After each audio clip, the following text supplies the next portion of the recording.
3 знака, че вече си под манипулация. Повечето хора мислят, че манипулацията изглежда като натиск или заплахи. Истината е по-тиха и по-опасна.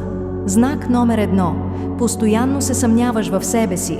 Започваш да се чудиш дали не прекаляваш, дали не си твърде чувствителен, дали не си разбрал погрешно. Човекът срещу теб винаги има логично обяснение и винаги излиза прав. И в един момент вече не вярваш на собствените си усещания. Това не е нормално. Това е пренаписване на реалността ти. Знак номер 2. Ти винаги си виновният. Каквото и да стане, разговорът някак завършва с това, че ти трябва да се извиниш. Ти си започнал темата погрешно. Ти си реагирал погрешно.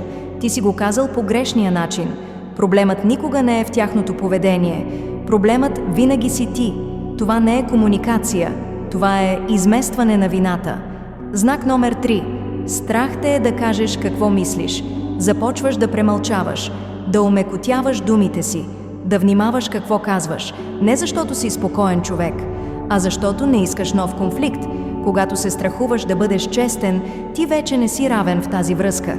Ти вече си под контрол. Финална истина. Манипулацията не те чупи изведнъж. Тя те учи бавно да не вярваш на себе си. Ако разпозна поне един от тези знаци, напиши «да» в коментарите.